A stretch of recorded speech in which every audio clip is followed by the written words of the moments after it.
Hello friends, welcome back to my YouTube channel Magadh Prakashan. उम्मीद करती हूँ कि आप सभी को मेरा वीडियो पसंद आ रहा है। अगर आप सभी को मेरा वीडियो पसंद आ रहा है तो आप मेरे यूट्यूब चैनल को लाइक शेयर और सब्सक्राइब जरूर कीजिएगा। जैसा कि मैं हर वीडियो में आप सभी को बता रही हूँ कि मैं हर दिन एक मॉडल सेट के 150 प्रश्नों का व्याख्या करूँगी। तो आज इस वीडियो में मैं मॉडल सेट 10 के 150 प्रश्नों का व्याख्या करूँगी। तो चलिए, आज का मेरा पहला प्रश्न जो है वो है, काराकोरम नामक पर्वत श्रृंखला में निम्नलिखित कारण से भूराजनीतिक रूप से अत्यंत महत्वपूर्ण है, क्योंकि यहाँ पर 3 ऑप्शन दिए गए हैं। क्योंकि यह भारत और चीन को जोड़ती है, यह सिंधु और यारगन नदी घाटियों के लिए जलोत्सर्जन क्षेत्र के रूप में कार्य करती है। तीसरा है, भारत चीन पाकिस्तान के साथ साथ अफगानिस्तान और ताजिकिस्तान की सीमाएं काराकोरम श्रृंखला में मिलती है। थोड़ा सा यहाँ पर जो हमारा प्रश्न है थोड़ा सा हल्का धुंधला टाइप का हो गया है, पर हम लोग इसको पढ़ सकते हैं। तो नीचे दिए गए कोड का उपयोग करते हुए हमें सही उत्तर को चुनना है। तो जो हमारा सही उत्तर है वो है केवल 2 और 3, यानी कि यह सिंधु और यारगन नदी घाटी के लिए जलोत्सर्जन क्षेत्र के रूप में कार्य करते हैं। और तीसरा जो है भारत चीन पाकिस्तान के साथ साथ, तो ये हमारा सही उत्तर है। अगला सवाल है, निम्नलिखित में से किस आयोग के लिए भारतीय संविधान में कोई प्रावधान नहीं किया गया है? यानी निम्नलिखित में से किस आयोग के लिए भारतीय संविधान में कोई प्रावधान नहीं किया गया है? तो मैं आपको बता दूं कि योजना आयोग, ठीक है, योजना आयोग। यानी कि मैं आपको बता दूं कि भारत का योजना आयोग भारत सरकार की एक संस्था है जिसका प्रमुख कार्य पंचवर्षीय योजना बनाना है। यह भारत सरकार की प्रमुख स्वतंत्र संस्थाओं में से एक है। इसके अस्तित्व का कोई संवैधानिक आधार नहीं है। 1950 के कार्यपालिका के एक संकल्प द्वारा योजना आयोग की स्थापना की गई थी। अगला सवाल है, किस सुल्तान को खलीफा के समान वस्त्र प्राप्त हुआ था? यानी किस सुल्तान को खलीफा के समान वस्त्र प्राप्त हुआ था? तो मैं आपको बता दूं, इल्तुतमिश, ठीक है, इल्तुतमिश के समान वस्त्र प्राप्त हुआ था। यानी कि ऐसा कहा जाता है कि दिल्ली के सुल्तानों में इल्तुतमिश ही था जिसे सर्वप्रथम बगदाद के खलीफा से समान वस्त्र प्राप्त हुआ। अगला सवाल हमारा है, निम्नलिखित में कौन सी रेखा 2 देशों के बीच सीमाकन रेखा नहीं होती? यानी कौन सी 2 देशों के बीच सीमाकन रेखा नहीं होती? तो ये होती है अंतर्राष्ट्रीय दिनांक रेखा। यानी कि अंतर्राष्ट्रीय तिथि रेखा प्रशांत महासागर के बीचों बीच 180 डिग्री देशांतर पर उत्तर से दक्षिण की ओर खींची गई है, ठीक है। और खींची गई है एक काल्पनिक रेखा। इस रेखा पर तिथि का परिवर्तन होता है। जब कोई जलयान पश्चिम दिशा में यात्रा करता है तो उसकी तिथि में एक दिन जोड़ दिया जाता है, ठीक है। अगला है, भारतीय संविधान की 8वीं अनुसूची में निम्नलिखित में से कौन सी भाषा विनिर्दिष्ट नहीं है? ठीक है, विनिर्दिष्ट नहीं है। तो मैं आपको बता दूं, वो है अंग्रेजी। यानी कि 8वीं अनुसूची में संविधान द्वारा मान्यता प्राप्त 22 प्रादेशिक भाषाओं का उल्लेख है, ठीक है। वो भाषा है असीमा, बंगला, गुजराती, हिंदी, कन्नड़, कश्मीरी, मराठी, मलयालम, उड़िया, पंजाबी, संस्कृत, तमिल, तेलुगु, उर्दू, सिंधी, कोनी, मणिपुर, नेपाली, बोडो, डेगरी, मैथिली, संथली और मतलब इस तरह के बहुत सारे भाषाएं जो है वो शामिल है, पर अंग्रेजी भाषा शामिल नहीं है। 26 जैसा कि मैंने आपको बताया कि 8वीं अनुसूची में 22 प्रादेशिक भाषाओं को उल्लेख किया गया है। मैं फिर से उन 22 प्रादेशिक भाषाओं का उल्लेख कर देती हूँ। असमिया, बंगला, गुजराती, हिंदी, कन्नड़, कश्मीरी, मराठी, मलयालम, उड़िया, पंजाबी, संस्कृति, तमिल, तेलुगु, उर्दू, सिंधी, कोंकणी, मणिपुरी, नेपाली, बोडो, डोगरी, मैथिली और सांथली, ठीक है। इन भाषा में से एक जो अंग्रेजी भाषा है जो कि शामिल नहीं है।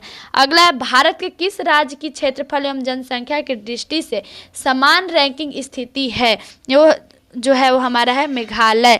यानी मैं आपको बता दूं कि 2011 की जनगणना के अनुसार उत्तर पूर्वी राज्य मेघालय का जनसंख्या और क्षेत्रफल दोनों के समान 22वें स्थान पर है। अगला सवाल है, पृथ्वी का आकार है। पृथ्वी का आकार क्या है? तो मैं आपको बता दूं कि पृथ्वी का आकार जो है वो हमारा है जियोड। मतलब मैं आपको बता दूं कि भूगणितीय के पृथ्वी की सतह को एक ऐसी सतह के रूप में अनुमानित करता है जो औसत वैश्विक समुद्र स्तर के निकट हो, लेकिन जिसमें गुरुत्वाकर्षण हर जगह बराबर हो, ठीक है। अगला सवाल है, विच्छेदक नदी के घुमाव से बनी झील को क्या कहते हैं? विच्छेदक नदी के घुमाव से बनी झील को क्या कहते हैं? तो उसे हम लोग ऑक्सबो झील कहते हैं। यानी कि ऑक्सबो झील एक यू आकार की झील होती है जिसका निर्माण विच्छेदक नदी के घुमाव से होता है। इस प्रकार की झील की विशिष्ट घुमाकार आकृति जो बैलों के जुए की तरह होती है के कारण इसे ऑक्सबो झील कहा जाता है। अगला सवाल है, झील अथवा तालाब के सतह जल पर पादप लवक के तेजी से बढ़ने वाले पुंज को क्या कहते हैं? तो पुंज को हम लोग कहते हैं सुपोषण। यानी मैं आपको बता दूं कि यूट्रोफिकेशन पारिस्थितिक तंत्र में रासायनिक पोषक तत्वों को बढ़ाना है, ठीक है, खास करके यौगिक पदार्थ जिसमें नाइट्रोजन और फास्फोरस होता है, और यह पारिस्थितिक तंत्र में मूलभूत उर्वरता को बढ़ा सकता है, ठीक है। अगला सवाल है, पोतभंजक उद्योग में भारत कौन से राज्य की अग्रणी है? यानी पोतभंजक उद्योग में भारत कौन सा राज्य अग्रणी है? तो मैं आपको बता दूं कि भारत जो है वो गुजरात, मतलब कि ऐसा कहा जाता है कि भारत के पश्चिमी तट गुजरात में विशेषतः पोतभंजक उद्योग काफ़ी विस्तृत और महत्वपूर्ण उद्योग है।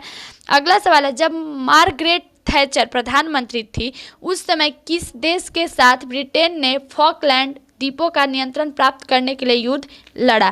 तो मैं आपको बता दूं कि उन्होंने जो युद्ध लड़ा था वो लड़ा था अर्जेंटीना, ठीक है, और जो टाइना।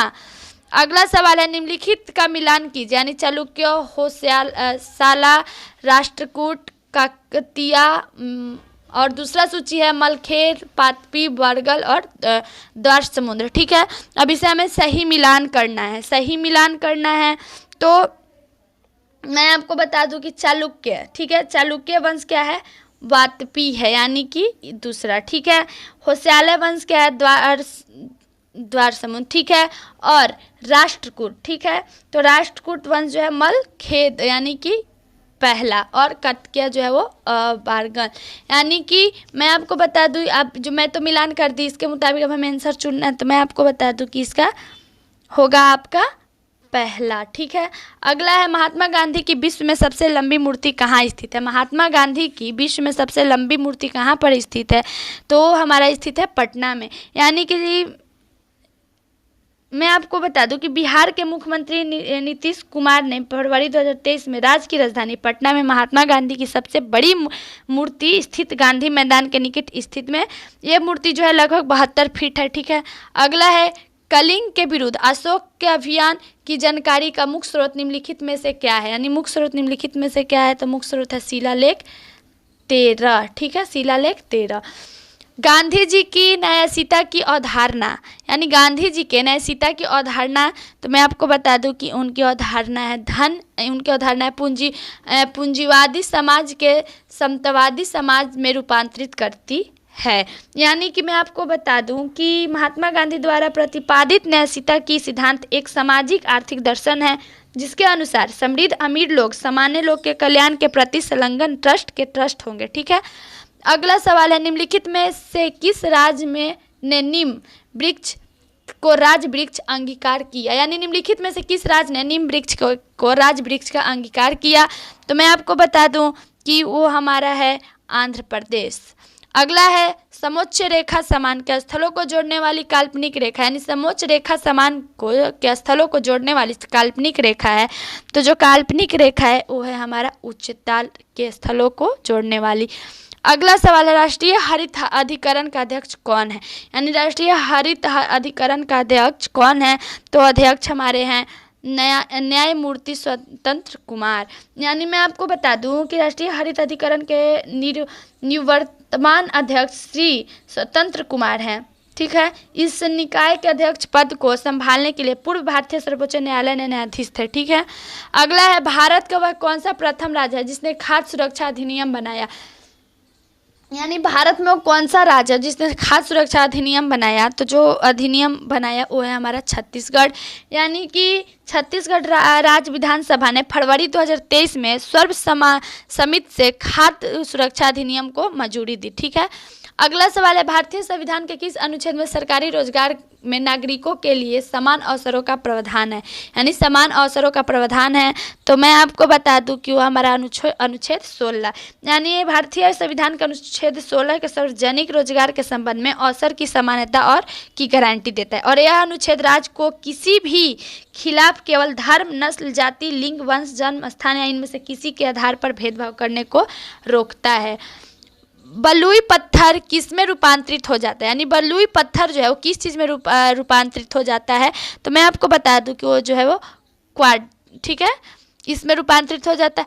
व्यवसाय पर कर की वसूली किसके द्वारा की जाती है? यानी व्यवसाय पर कर की वसूली किसके द्वारा की जाती है? तो की जाती है केवल राज्य सरकार द्वारा। अगला है, निम्नलिखित में से क्या लोकतांत्रिक स्थिति में प्रतिकूल है? यानी निम्नलिखित में से क्या लोकतांत्रिक स्थिति के प्रतिकूल है? तो मैं आपको बता दूं कि तानाशाही, यानी कि तानाशाही या अधिनायकवाद उस शासन प्रणाली को कहते हैं जिसमें व्यक्ति विद्यमान नियमों के अनदेखी करते हुए शक्ति के बल से शासन करता है, ठीक है। और यह प्रजातंत्र लोकतंत्र के विपरीत होता है। लोकतंत्र शाब्दिक अर्थ लोगों का शासन और प्रजातंत्र ऐसी शासन व्यवस्था जिसमें जनता एवं शासक खुद चुनती है। अगला है, निम्नलिखित में से क्या पूंजी का कार्य नहीं है? निम्नलिखित में से क्या पूंजी का कार्य नहीं है? तो जो पूंजी का कार्य नहीं है वो कीमत स्थिरीकरण, यानी मैं आपको बता दूं कि पूंजी के निम्नलिखित कार्य होते हैं, विनिमय का माध्यम, मूल का उपाय, स्थगित भुगतान, मूल का संग्रह, मूल का स्थानांतरण, राष्ट्रीय आय का वितरण, संतोष की अधिकता, ऋण प्रणाली का आधार और धन के लिए नकदी के मानक स्वरूप कार्य करना। कीमत स्थिरीकरण मौद्रिक नीति का कार्य होता है। अगला है, नीलगिरी पहाड़ियाँ किस राज्य में स्थित है? नीलगिरी पहाड़ी किस राज्य में स्थित है? तो वह तमिलनाडु में।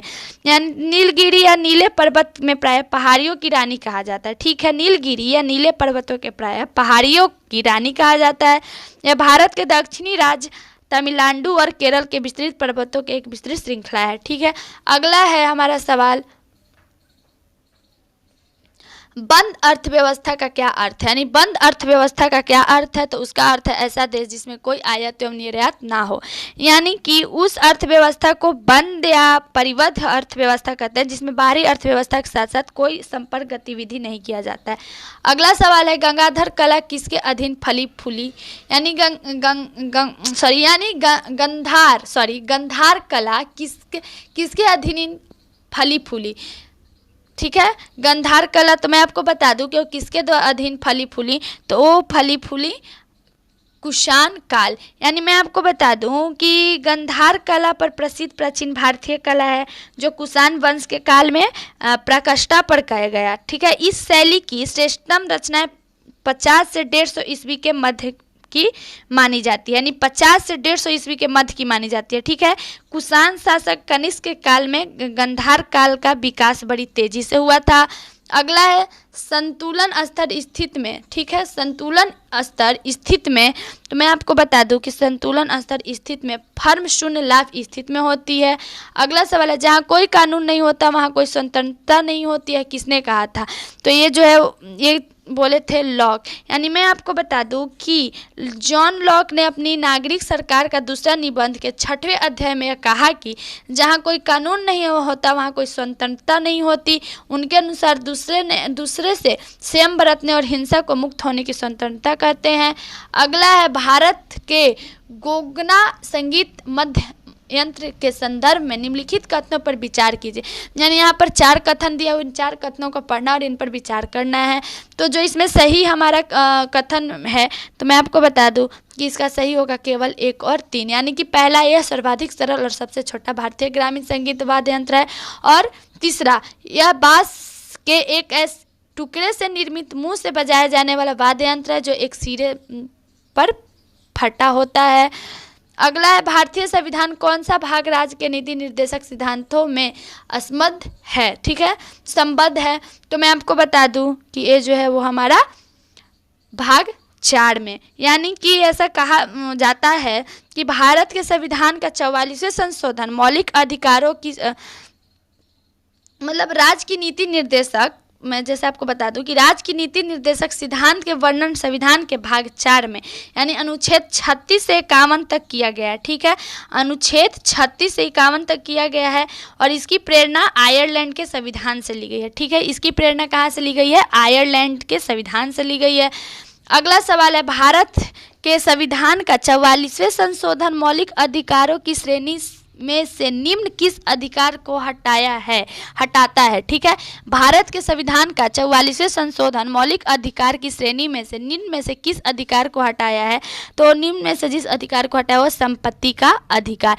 यानी कि मैं आपको बता दूं कि भारत के संविधान 44वें स्थान मौलिक अधिकार श्रेणी के संपत्ति का अधिकार को हटाते हुए यह संशोधन 1978 ईस्वी में हुआ था। ठीक है, अगला है, बिहार के प्रथम मुख्यमंत्री कौन थे? यानी बिहार के प्रथम मुख्यमंत्री कौन थे? तो प्रथम मुख्यमंत्री कृष्ण सिंह थे। यानी बिहार के प्रथम मुख्यमंत्री श्री कृष्ण सिंह थे। इनका कार्यकाल 1946 ईस्वी से लेकर 1961 ईस्वी तक रहा। ये बिहार के सर्वाधिक कालावधि वाले मुख्यमंत्री हैं। ठीक है, अगला सवाल है, निम्नलिखित में से कौन सा एक भारत का तेल क्षेत्र सबसे प्राचीन है और अभी भी तेल उत्पादन करता है? तो अभी भी जो तेल उत्पादन करता है वो करता है डिगबोई। यानी मैं आपको बता दूं कि कि ऊपरी असम में डिब्रूगढ़ जिले में तिपाम पहाड़ियों के उत्तर पूर्व में स्थित डिगबोई भारत का सबसे पुराना तेल क्षेत्र है। 1901 में भारत की पहली तेल रिफाइनरी ने यहाँ कार्य करना शुरू किया था। ठीक है, अगला सवाल है, डॉक्टर मनमोहन सिंह से ठीक पहले भारत के प्रधानमंत्री कौन थे? यानी डॉक्टर मनमोहन सिंह के ठीक पहले भारत के प्रधानमंत्री कौन थे? तो मैं आपको बता दूं कि वो थे अटल बिहारी वाजपेयी। यानी कि डॉक्टर मनमोहन सिंह पहले भारत के प्रधानमंत्री श्री अटल बिहारी वाजपेयी थे और इनका कार्यकाल जो था 19/3/1998 यानी कि 19 मार्च 1998 से 22/5/2004 यानी कि 22 मई 2004 तक रहा। ठीक है, अगला सवाल है, पंकज अंडवानी इससे संबंधित हैं। यानी पंकज अंडवानी किससे संबंधित है? तो संबंधित है स्नूकर। ठीक है, यानी मैं आपको बता दूं कि पंकज अर्जुन अंडवानी इंग्लिश बिलियर्ड्स और स्नूकर के 19 बार के विश्व चैंपियन भारतीय खिलाड़ी हैं। वह विश्व के एकमात्र खिलाड़ी हैं जिन्होंने स्नूकर के दोनों फॉर्मेट्स 15 रेड स्टैंडर्ड और 6 रेड के विश्व खिताब जीता है। ठीक है, अगला सवाल है, राज्यसभा का पदेन अध्यक्ष कौन होता है? ठीक है, पदेन अध्यक्ष कौन होता है? तो मैं आपको बता दूं कि वो होता है उपराष्ट्रपति। यानी कि भारत का उपराष्ट्रपति राज्यसभा का पदेन सभापति होता है। वह राज्यसभा के अधिवेशनों सत्रों का अध्यक्षता करता है।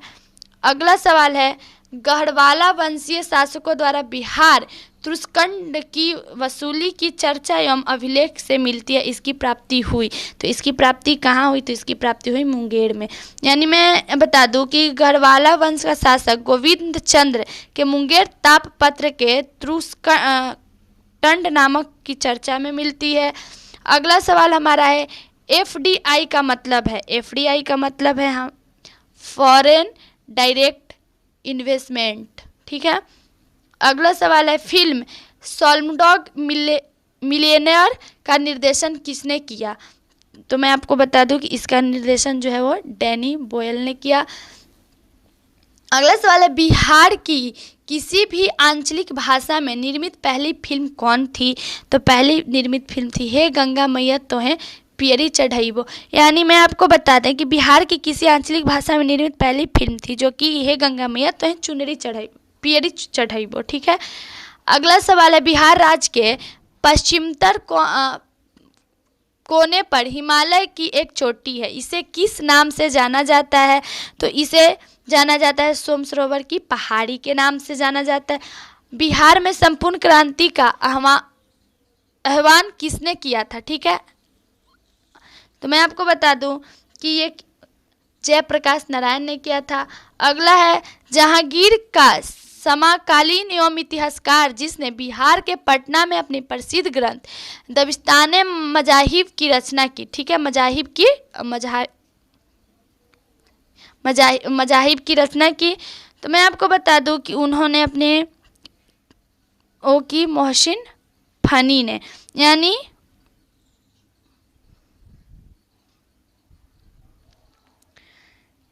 जहांगीर के समकालीन इतिहासकार मोहसिन फानी ने पटना में अपनी प्रसिद्ध ग्रंथ दबिस्तान मजीब की रचना की। इस पुस्तक का अलग अलग धर्मों का तुलनात्मक वर्णन मिलता है। अगला सवाल हमारा है, विष्णुपद मंदिर कहाँ स्थित है? तो विष्णुपद मंदिर स्थित है गया में। मैं आपको बता दूं कि विष्णुपद मंदिर गया बिहार में स्थित है। इसका निर्माण रानी अहिल्याबाई ने 1787 ईस्वी में करवाया था। इसकी स्थापना रानी अहिल्याबाई ने 1787 ईस्वी में इस मंदिर की स्थापना 1787 ईस्वी में बिहार स्थित गया में, और इसका निर्णय मैं लिख दूं अहिल्याबाई ने करवाया था 1787 ईस्वी में। ठीक है, अगला है, बिहार के बोध गया में स्थित महाबोधि मंदिर विश्व विरासत घोषित किया गया। यानी विश्व विरासत घोषित कब किया गया? तो मैं आपको बता दूं 2002 में किया गया।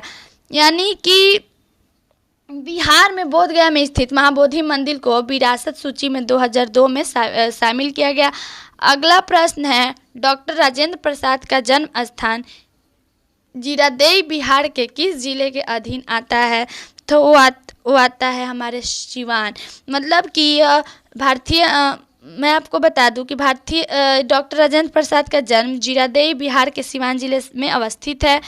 अगला है, भारतीय अंतरिक्ष अनुसंधान संगठन इसरो कहाँ पर है? तो मैं आपको बता दूं कि इसरो कहाँ पर है, तो इसरो है बेंगलोर में। अगला है, बिहार टाइम्स नामक समाचार पत्र की भूमिका बिहार प्रांत के निर्माण की मांग को प्रस्तुत करने में अत्यंत महत्वपूर्ण थी। इसका प्रकाशन कब आरंभ हुआ था? तो इसका प्रकाशन जो है वो 1894 में हुआ था। यानी मैं आपको बता दूं कि बिहार टाइम्स नामक पत्र का प्रकाशन 1894 में प्रारंभ हुआ। इस समाचार पत्र ने बिहार प्रांत के निर्माण में महत्वपूर्ण भूमिका निभाई। अगला सवाल है, बिहार राज्य में कहाँ पुरातात्विक संग्रहालय की स्थापना की गई? तो वो की गई उपयोग में से सभी, यानी नालंदा, वैशाली, बोधगया सभी। यानी बिहार में पुरातात्विक संग्रहालय नालंदा की स्थापना 1917 में की गई। इस संग्रहालय में गुप्त शासकों और पाल शासकों की सामग्री सुरक्षित है। पुरातात्विक संग्रहालय में बोधगया की स्थापना 1956 में की गई। इसमें बोधगया के प्राप्त मूर्तियों की अन्य पुरातात्विक सामग्री सुरक्षित है। और पुरातात्विक संग्रहालय वैशाली की स्थापना 1945 में की गई। यहाँ मौर्य काल के पालकालीन आवेश सुरक्षित हैं। अगला है, कृष्णानिका विकिरण उच्चतम अवस्था तक पहुंचने पर तरंगधर कैसे होता है? तो तरंगधर होता है तापमान बढ़ने पर घट जाता है। यानी वायु के विस्थापन नियम के अनुसार जब कृष्णिका विकिरण उच्चतम अवस्था में होती है तो समग्र विकिरण ऊर्जा बढ़ जाती है। एक ब्लॉक बॉडी अधिकतम उत्सर्जन की तरंगधर अपने तापमान के वायुक्रमानुपाती होती है, जो छोटी तरंगधर को उच्च आवृत्ति प्रकाश ऊर्जा फोटोन से संदर्भित करते हैं। ठीक है, अगला है, जल का घनत्व 1 ग्राम सीसी है। यह बिल्कुल सही है, तो यह है 0 डिग्री सेल्सियस पर बिल्कुल सही है। अगला है, विकिरण के प्रमात्रा सिद्धांत के संस्थापक कौन है? तो उसके संस्थापक हैं प्लैंक। ठीक है, यानी कि इनका जन्म जो है 20वीं शताब्दी के शुरुआत दशकों में हुआ था। यानी क्वांटम सिद्धांत का जन्म 20वीं शताब्दी के शुरुआत दशकों में, जब परंपरागत भौतिकी कई महत्वपूर्ण भौतिकी अवधारणाओं का व्याख्या करने में असफल सिद्ध हुए। पहले के सिद्धांतों के अनुसार परमाणु किसी भी आवृत्ति पर कंपन कर सकते थे। अगला है, जब किसी धातु को लपट पर गर्म किया जाता है तो इलेक्ट्रॉन ऊर्जा की अवशोषित कर लेते हैं और उच्चतर ऊर्जा स्थिति की ओर छलांग लगाते हैं। वो प्रकाश का उत्सर्जन करते हैं, जिसे हम किस में देख सकते हैं? तो जिसे हम किस में देख सकते हैं? तो उसे उत्सर्जन स्पेक्ट्रम में देख सकते हैं। अगला सवाल है, खाना पकाने के बर्तनों के नीचे का बाहरी हिस्सा काला क्यों छोड़ जाता है? तो वो काला इसलिए छोड़ जाता है कि काली सतह ऊष्मा की अच्छी अवशोषक होती है। यानी मैं आपको बता दूं कि जो खाना पकाने के बर्तनों के नीचे बाहरी अपनी एक काली परत, बाहरी परत काला छोड़ जाता है। तो मैं आपको बता दूं कि अधिक उष्णता से प्राप्त करने हेतु खाना पकाने के बर्तनों के नीचे क्या होती है, बाहरी हिस्सा काली पड़ जाती है। काली सतह ऊष्मा की अच्छी अवशोषक होती है, जबकि सफेद सतह ऊष्मा का एक अच्छा प्रवर्तक होता है। अगला है गैस तापमापी द्रव तापमापियों की तुलना में ज़्यादा संवेदी होते हैं, क्योंकि गैस क्या, तो मैं आपको बता दूं, क्योंकि गैस जो है वो एक प्रसार गुणांक अधिक होता है। अगला है एक श्वेत तथा एक चिकनी सतह कैसी होती है, तो होती है ताप की खराब अवशोषक तथा अच्छी प्रवर्तक। यानी मैं आपको बता दूं कि चमकदार या उजली सतह ऊष्मा विविकरण के खराब अवशोषक और ऊष्मा विविकरण से सबसे अच्छे प्रवर्तक होते हैं। काली सतह ऊष्मा विविकरण सबसे अच्छा अवशोषक होता है। अगला सवाल हमारा है सल्फ्यूरिक अम्ल है, यानी सल्फ्यूरिक अम्ल क्या है, तो मैं आपको बता दूं कि ये जो अम्ल है वो है हमारा द्विक्षारकी अम्ल है। अगला है विद्युत तापी साधन के लिए तापी घटक बनाने के लिए जिस मिश्र धातु का प्रयोग किया जाता है वह कौन सी है, तो वह मिश्र धातु है निक्रोम। अगला है नींबू के रस में पीएच का अनुमान कितना होता है, तो नींबू के रस में पीएच का अनुमान 7 से कम होता है। यानी मैं आपको बता दूं कि नींबू के रस में पीएच का मान जो होता है 2.00 से 2.60 के बीच होता है।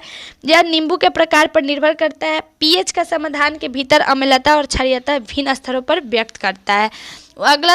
अगला सवाल हमारा है वैद्युत परिष्करण के दौरान विशुद्ध धातु कहाँ पर एकत्रित होता है, तो एकत्रित होता है कैथोड। ठीक है।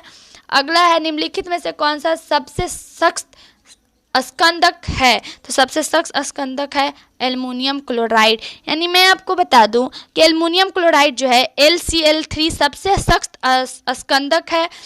हड्डी एवं सुल्ज, ठीक है, हड्डी एवं सुल्ज के नियम के अनुसार कोलाइड घोल के विपरीत आवेश करने वाले आयन की वैलेंसी और स्कंदक की शक्ति निर्भर करती है। अगला सवाल हमारा सोडा वाटर में होता है, यानी सोडा वाटर में होता है तो होता है कार्बन डाइऑक्साइड। यानी कि सोडा वाटर वह जल है जिसमें कार्बन डाइऑक्साइड गैस अधिक दाब पर जल में घुली होती है। इसे कार्बोनेटेड वाटर और स्पार्किंग वाटर, सेल्जर वाटर या फिजिंग वाटर के नाम से भी जाना जाता है। अगला निम्नलिखित में से कौन सा द्रव अधातु है, तो कौन सा द्रव अधातु है, तो वो है ब्रोमीन। यानी कि ब्रोमीन हैलोजन समूह का है। पारा एक धातु है जो द्रव अवस्था में होता है और जल अल्कोहल अयौगिक है। अगला है मृदा से फास्फोरस को पादप पोषक तत्व के रूप में जोड़ने के संरक्षित करने और उत्प्रेरित करने के लिए निम्नलिखित में से किन जैव उर्वरकों का उपयोग किया जाता है, तो यहाँ पर हमारा 3 कथन दिया, इन्हें तीनों पढ़ना है और जो इसमें है तो मैं आपको बता दूं कि केवल 2, यानी कि माइक्रोजाइल फफूंद।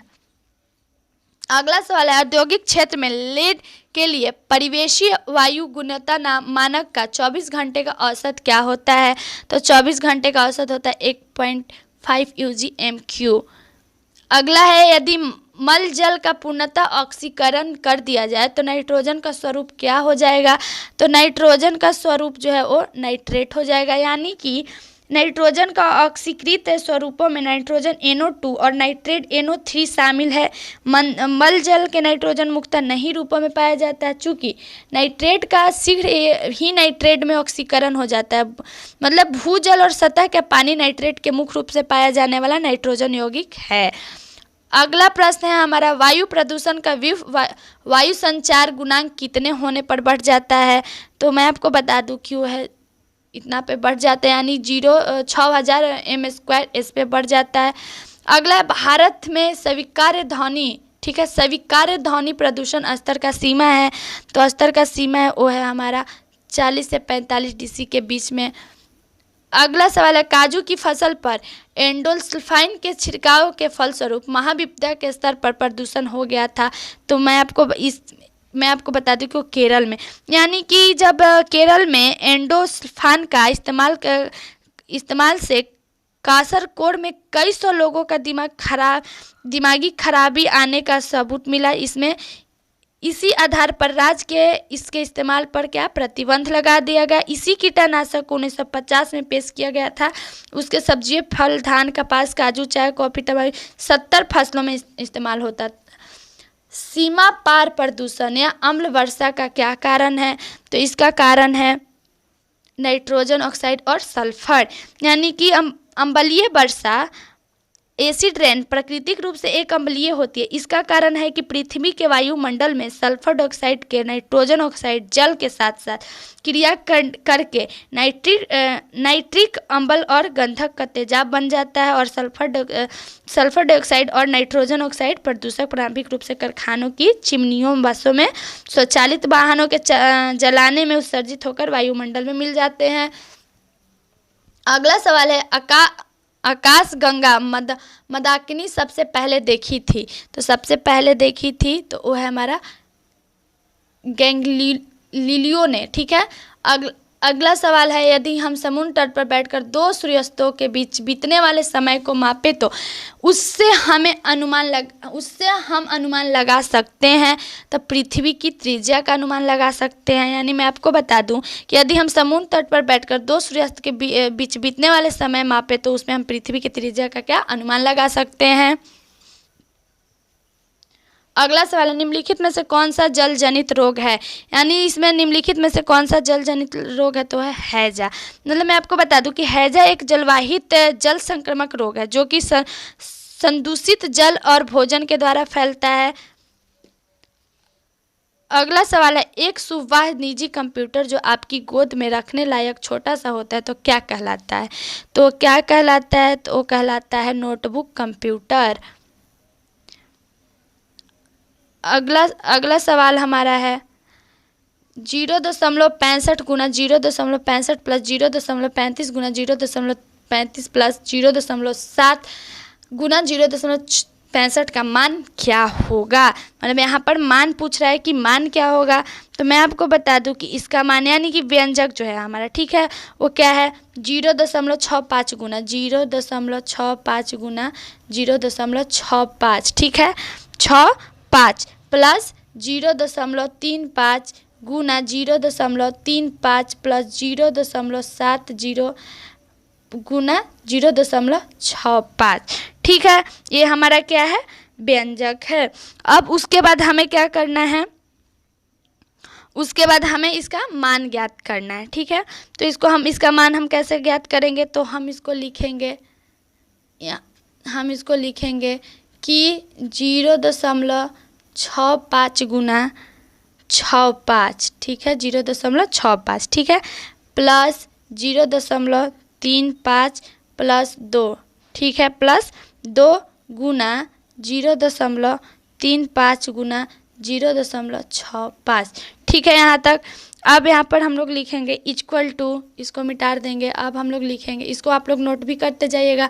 अब हम लोग लिखेंगे कि इक्वल टू 0.65 प्लस 0.35 का क्या स्क्वायर, ठीक है, स्क्वायर इक्वल टू 1 का स्क्वायर इक्वल टू 1, ठीक है, इक्वल टू 1। अब इसलिए लिखेंगे ए स्क्वायर प्लस बी स्क्वायर, ठीक है। अब यहाँ पर हम लोग लिखेंगे चूँकि इसलिए ए स्क्वायर प्लस बी स्क्वायर, ठीक है, बी स्क्वायर प्लस 2ab, ठीक है, 2ab। तो ए स्क्वायर प्लस बी स्क्वायर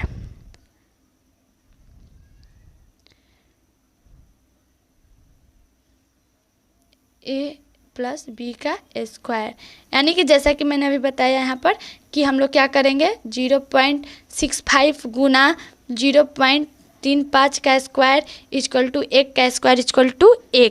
तो हमारा इसका जो सही आंसर होगा, इसका जो सही आंसर हमारा होगा वो होगा हमारा 1, ठीक है। 400 और 800 के बीच कितनी संख्या 4, 5 और 6 से विभाज्य है। यानी 4 और 800 के बीच में कितनी संख्या है जो कि 4, 5 और 6 से विभाज्य है। तो मैं आपको बता दूं कि 4, 5 और 6 से लमसम यहाँ पर लिखेंगे 4, 5 और 6 इक्वल टू 60। यानी कि जो 4, 5 और 6 से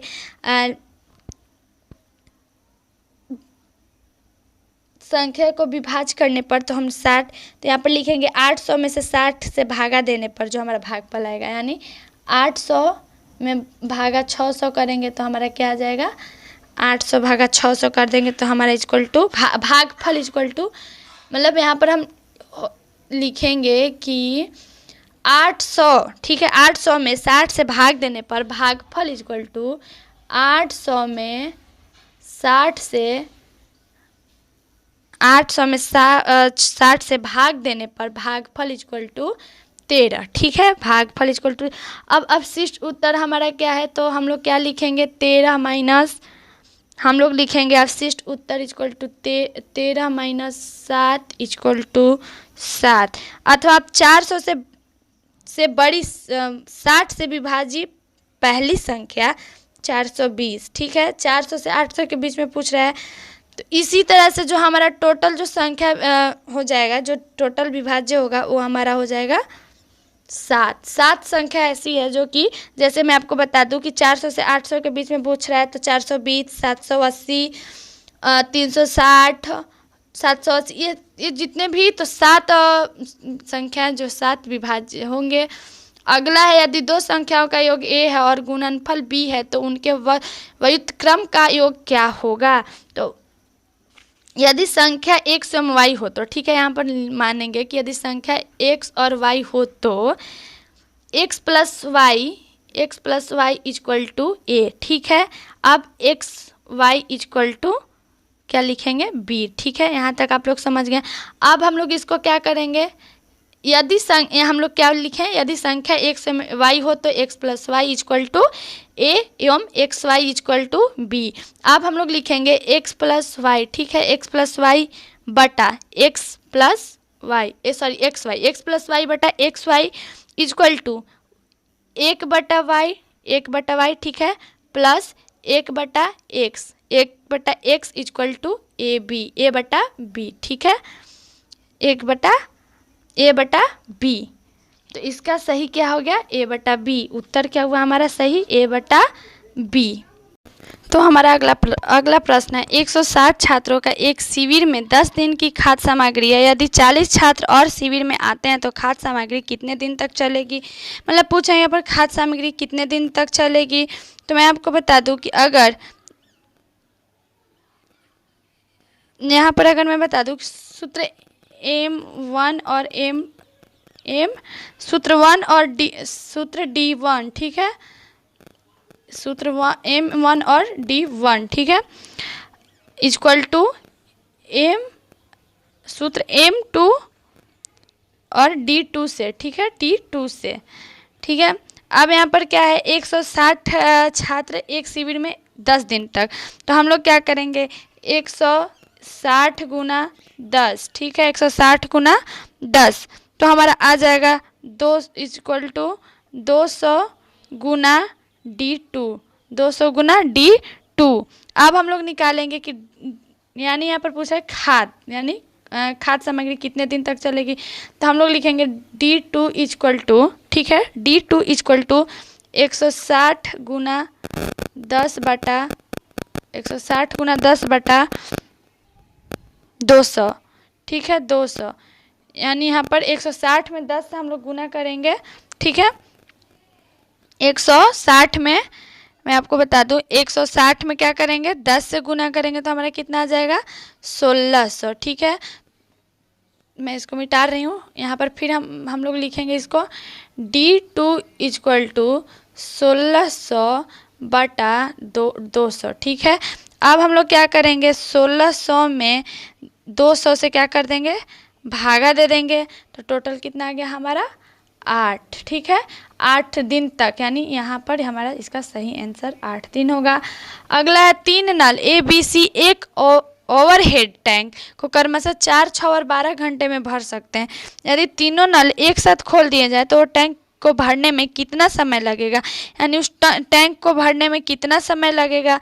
तो मैं आपको बता दूं कि यहाँ पर तीनों नलों द्वारा 1 घंटे में टैंक भरा गया भाग, ठीक है, तीनों नलों द्वारा। तो हम लोग लिखेंगे 1/4 प्लस 1/6 प्लस 1/12, ठीक है। अब यहाँ पर लिखेंगे 6 प्लस 4 प्लस 2/24, ठीक है, 24। अब यहाँ पर 6 प्लस 4 प्लस 2 करने पर हमारा टोटल कितना आ गया, 6 4 10 और 2 12, ठीक है, 12/12, 12/24, यानी कि कट गया तो हमारा आ गया 1/2। तो टोटल हमारा कितना लगा, 2 घंटे का समय लगा। अगला है एक आयत और एक समबाहु त्रिभुज का परिमाप समान है, आयत की भुजा त्रिभुज की भुजा के बराबर है, आयत और त्रिभुज का क्षेत्रफल का अनुपात क्या होगा। मतलब इसका अनुपात क्या होगा, तो आप मैं इससे जुड़े बहुत सारे सवालों को बताई हूँ अपने वीडियो में, और जिन्होंने अभी तक मेरा वीडियो नहीं देखा है तो मेरे चैनल पर जाएं और मेरे वीडियो को देखें। तो आपको इससे जुड़े बहुत सारे सवालों का जो है मैंने सॉल्व किया है अपने वीडियो में, तो आप लोग उसको देखिए, अच्छे से समझिए और फिर सॉल्व कीजिए। अगर सॉल्व नहीं होता तो आप कमेंट कीजिएगा, मैं आपको बताऊंगी। तो मैं इसका आंसर बता दूं कि इसका जो सही आंसर होगा 2:3, ठीक है। अगला है तांबे की एक ठोस गोलाकार बॉल को जिसका व्यास 14 सेंटीमीटर है, गलाकार, ठीक है, गलाकार 14 सेंटीमीटर के बराबर व्यास वाले तार में बदल जाता है, तार की लंबाई कितनी होगी। तो यहाँ पर तार यानी ठोस गोले का आयत equal to 4/3 pi R cube, ठीक है, पाई आर क्यू। आप यहाँ पर लिखेंगे इक्वल टू 4/3, ठीक है, 4/3 पाई आर, पाई गुना 7 ठीक है, 7 ठीक है। अब यदि तार बेलनकार की लंबाई इक्वल टू h सेंटीमीटर है, अगर हम मान लेते हैं कि यदि तार बेलनकार की लंबाई इक्वल टू h सेंटीमीटर, ठीक है, आप लोग जो मैं बोल रही हूँ उसे भी आप लोग लिखिएगा और जो मैं यहाँ पर सॉल्व करी हूँ उसे भी आप लोग, ताकि आप लोग आसानी से इससे जुड़े बहुत सारे सवालों को बना सकते हैं। तो यहाँ तक आप लोग समझ गए। अब हम इसके आगे लिखेंगे कि पाई आर स्क्वायर एच, ठीक है, pi R square H equal to 4/3 pi, ठीक है, 4/3 पाई गुना 7 गुना 7, ठीक है, 7 गुना 7। अब हम लोग लिखेंगे इक्वल टू, यहाँ पर हम लोग लिखेंगे इक्वल टू 7 गुना 7, ठीक है, 7 गुना 7 गुना एच, ठीक है, 7 गुना 7 गुना एच इक्वल टू 4/3 गुना 7 गुना 7, ठीक है, हो गया यहाँ तक। अब यहाँ पर लिखेंगे कि क्योंकि हमारा h इक्वल टू हमारा क्या होगा, 7 इसको हम लोग लिखेंगे 28/3, ठीक है, यहाँ हमारा 28/3 सेंटीमीटर इसका आंसर होगा। अगला है यदि 475 रुपये के अंकित मूल्य और 15% की छूट वाले जूतों की जोड़ी पर छूट कितनी होगी, यानी जूते छूट कितनी होगी, तो उसकी जो छूट होगी मैं आपको बता दूं कि अपशिष्ट छूट इक्वल टू हम लोग लिखेंगे कि अपशिष्ट छूट इक्वल टू 475 गुना 15/100, ठीक है। तो हमारा क्या आ गया, 71 रुपये 25 पैसा, ठीक है। किसी वस्तु का लागत मूल्य 100 रुपये है, 5% हम 10% के छूट श्रृंखला में वस्तु की मूल्य में कितनी कमी होगी। तो यहाँ पर हम लोग लिखेंगे कि यहाँ पर हम लोग लिखेंगे कि एकल समतल बट्टा, ठीक है, यानी कि 10 प्लस एकतल समतल बट्टा लिखेंगे, हम लोग लिखेंगे कि एकल समतुल्य बट्टा 10 + 5 माइनस 10 गुना 5 बटा 100, इसको ब्रैकेट में कर देंगे इक्वल टू 14.5, यानी हमारा टोटल क्या आ गया, इक्वल टू 14 रुपये 50 पैसे। ये हमारा आ गया इसका सही आंसर। अगला है एक ग्राइंडर पर 3600 अंकित है, 10% की छूट देने के बाद विक्रेता को 8% लाभ हुआ, लागत मूल्य बताइए। यहाँ पर लागत मूल्य पूछ रहा है कि लागत मूल्य कितना हुआ, तो इसका लागत मूल्य हम लोग निकालेंगे कि यदि ग्राइंडर का लागत मूल्य इक्वल टू x, ठीक है, x रुपये है, तो यहाँ पर हम लोग हैं इक्वल टू x गुना 108, ठीक है, x गुना 108/100 इक्वल टू हम लोग लिखेंगे 3600, ठीक है, 3600 गुना 90, 3600 गुना 90/100, ठीक है, 90/100 इक्वल टू हम लोग हमारा कितना आ गया 3240 रुपये, ठीक है। इनको गुना करके जितना आएगा उसके बाद डिवाइड करेंगे तो हमारा टोटल आ जाएगा 3240 रुपये, 3240, ठीक है। अब यहाँ तक आप लोग समझ गए। अब हम लोग इसको क्या करेंगे, लिखेंगे, अब हम लोग इसको लिखेंगे कि x इक्वल टू 3240 गुना 100 बट इसको अच्छे से अगर हम लोग यहाँ पर लिख देते हैं कि x इक्वल टू 3200 3240 गुना 100 बटा 108 इक्वल टू 3000 रुपये। ठीक है, इसको हम लोग गुना करके जितना आएगा उससे 108 से डिवाइड कर देंगे तो हमारा आ जाएगा 3000 रुपये। तो हमारा इसका हो जाएगा सही उत्तर 3000 रुपये। अगला सवाल है यदि X square plus 9y square equal to 6xy तब x अनुपात y का क्या होगा। तो यहाँ पर हम लोग लिखेंगे कि X square plus 9y square equal to 6xy। ठीक है, 6xy तो हम लोग लिखेंगे इक्वल टू एक्स स्क्वायर। ठीक है, equal to X square minus 6xy। ठीक है, 6xy plus 9y square equal to क्या लिखेंगे हम लोग 0। ठीक है, यहाँ तक आप लोग समझ गए। अब हम लोग लिखेंगे कि एक्स स्क्वायर माइनस, ठीक है, एक्स स्क्वायर माइनस 2x, ठीक है, 3y plus 3y square equal to 0। ठीक है, अब हम लोग लिखेंगे कि x minus 3y square equal to 0। ठीक है, अब x minus 3y equal to, यहाँ पर हम लोग लिखेंगे कि equal to x minus 3y equal to 0। तो x इक्वल टू 3y, तो x अनुपात y इक्वल टू 3:1 हमारा सही आंसर होगा। एक स्कूल में 1/10 लड़कों की और 1/4 लड़कियों की संख्या बराबर है तो 5/8 लड़कियों की तथा 1/4 लड़कों की संख्या बराबर है। उस स्कूल में लड़कों और लड़कियों के अनुपात क्या होगा, यानी लड़के और लड़कियों के अनुपात क्या होगा। तो पहले लिखेंगे कि यदि लड़कों की संख्या इक्वल टू x है एवं लड़कों की संख्या इक्वल टू x एवं लड़कियों की संख्या इक्वल टू y हो तो यहाँ पर हम लोग लिखेंगे x/10। ठीक है, x/10 इक्वल टू y/4। ठीक है, x/10 इक्वल टू y/4। ठीक है, अब हम लोग लिखेंगे यहाँ पर, अब हम लोग लिखेंगे कि x/y। ठीक है, x/y इक्वल टू 10/2। ठीक है, 10/2 यानी कि हमारा क्या गया 5/2। तो इसका क्या होगा 5/2 उत्तर हो जाएगा। अगला है 8 संख्याओं का औसत 27 है। यदि प्रत्येक संख्या को 8 से गुना किया जाए तो संख्याओं का नए समूचे औसत ज्ञात कीजिए, यानी इसका समूच औसत ज्ञात करना है। तो इसमें हम क्या करेंगे कि प्रत्येक संख्या को 8 से गुना करना है। ठीक है, प्रत्येक संख्या जो उसे 8 से गुना कर देना है। तो हमारा अवशिष्ट जो है हमारा 28 और 27 है। ठीक है, 8 संख्याओं का औसत 27 है तो 8 संख्याओं का गुना कर, यानी 27 गुना 8 कर देंगे तो हमारा टोटल आ जाएगा 27 गुना 8 इक्वल टू 216। तो इसका औसत 216 होगा। अगला सवाल है, एक प्रेप स्कूल में एक कक्षा में 50 छात्रों में से 3 लड़कियों का औसत वजन 16 किलोग्राम है और शेष छात्रों का वजन 15.5 यानी 15.5 किलोग्राम है। कक्षा में सभी छात्रों का औसत वजन कितना होगा। तो यहाँ पर हम लोग लिखेंगे कि अवशिष्ट औसत वजन इक्वल टू वजन इक्वल टू 30 गुना 16 प्लस 20। ठीक है, प्लस 20 गुना 15.5 यानी 15.5 किलो बटा 50। ठीक है, अब यहाँ पर टोटल गुना भागा प्लस करने पर जो हमारा आएगा, ठीक है, जैसे 30 गुना 16 प्लस 20 गुना 15.5 किलो बटा 50। तो हम लोग लिखेंगे 480 प्लस 310 480 प्लस 310 बटा 50 इक्वल टू हमारा कितना आ गया 790 बटा 50। यानी हमारा इसको काटने के बाद क्या आ जाएगा, सही उत्तर ये हो जाएगा। अगला सवाल है, एक पति और पत्नी की औसत आयु उनके विवाह के समय 23 वर्ष थी। ठीक है, 23 वर्ष थी।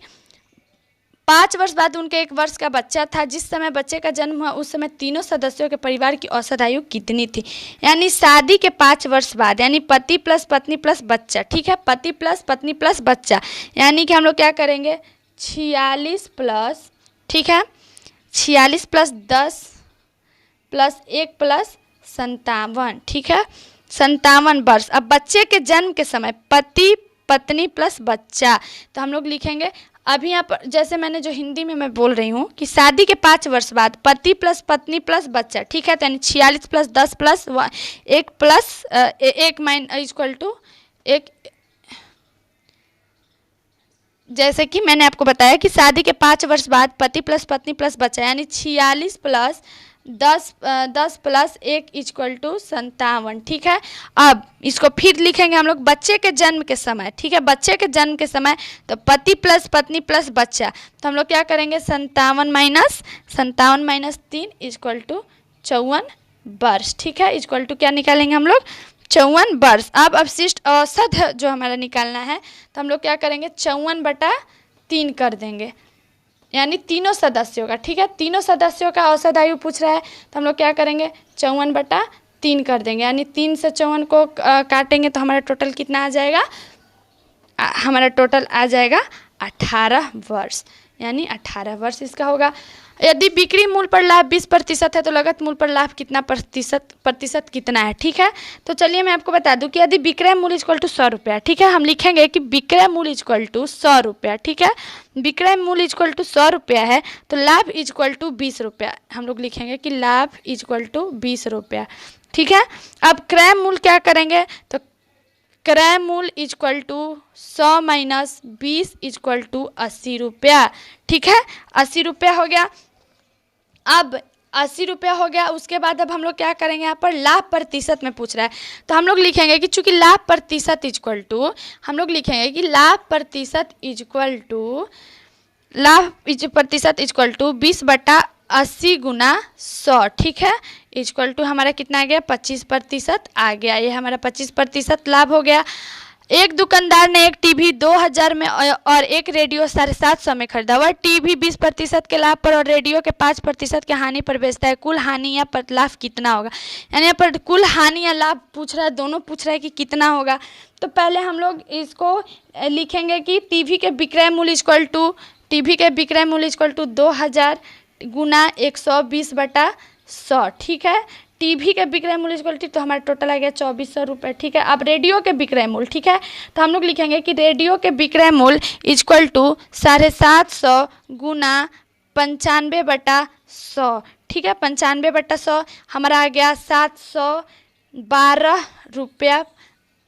ठीक है, 712.5 रुपया। अब कुल विक्रय मूल्य इक्वल टू हम लोग लिखेंगे कि कुल विक्रय मूल्य, ठीक है, आप लोग इसको लिखेगा कि कुल विक्रय मूल्य इक्वल टू 2400 प्लस, ठीक है, 2400 प्लस 712.5, यानी कि 3112 रुपया 50 पैसा, 3112 रुपया 50 पैसा हो गया। अब कुल विक्रय मूल्य, ठीक है, कुल हमारा क्या निकला विक्रय मूल्य निकला। अब लाभ पूछ रहा है तो हम लाभ कैसे निकालेंगे, तो लिखेंगे कि लाभ इक्वल टू, यहाँ पर हम लोग लिखेंगे कि लाभ इक्वल टू, ठीक है, लाभ इक्वल टू, तो लाभ इक्वल टू लिखेंगे 3112.5, ठीक है, 3100 माइनस 2000 रुपये। ठीक है, 2000 रुपये इक्वल टू माइनस 750 माइनस 750, ठीक है, माइनस 750, टोटल हमारा कितना निकल गया है 362 रुपये 50 पैसा, 362 रुपये 50 पैसा, ये हमारा सही उत्तर होगा।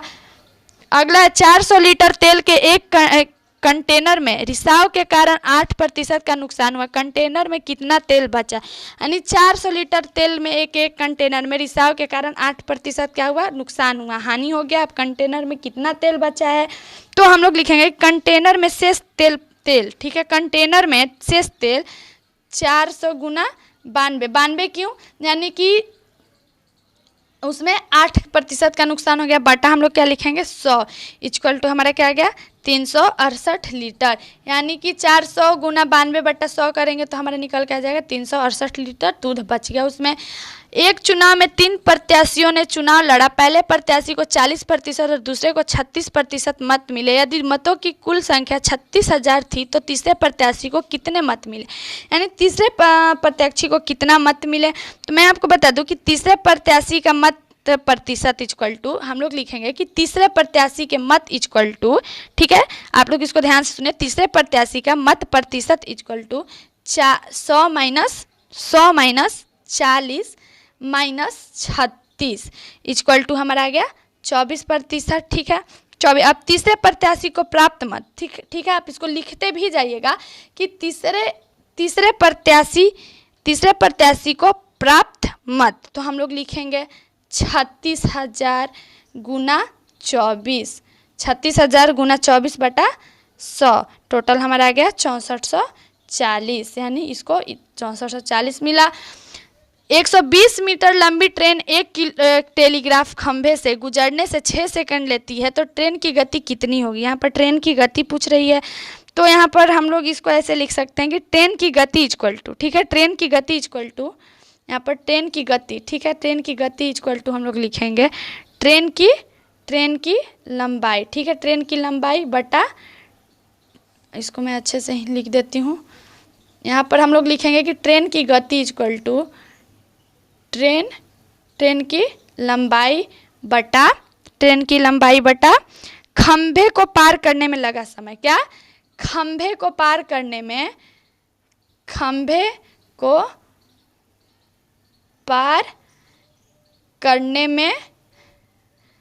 लगा समय, ठीक है, इतना पे आप लोग समझ जाएगा, ऐसे मैं बोल रही हूँ उसको नोट करते, हो गया। अब यहाँ पर क्या है, 120 मीटर लंबी ट्रेन, ठीक है, तो हम लोग क्या लिखेंगे 120/6, इसको कट करने पर हमारा आ गया कितना 20 मीटर सेकेंड, ठीक है, 20 मीटर। अब हम लोग इसको लिख सकते हैं इक्वल टू 20, ठीक है, 20 गुना 18/5, 18, इसको यहाँ तक आप लोग समझ गए। अब हम लोग इसको लिखेंगे, अब हम लोग 20 गुना 18/5, 18/5 इक्वल टू 72 किलोमीटर घंटा। इसको आप लोग गुना करके कट कर दीजिएगा, आप लोग का आ जाएगा 72। एक ट्रेन पहले 10 मिनट में 35 किलोमीटर घंटा की गति पर और दूसरे 5 मिनट में 20 किलोमीटर घंटा की गति से चली, कुल 15 मिनट में ट्रेन की औसत गति कितनी रही। तो मैं आपको बता दूं कि इसकी औसत गति कितनी रही, तो उसकी औसत गति रही 30 किलोमीटर घंटा।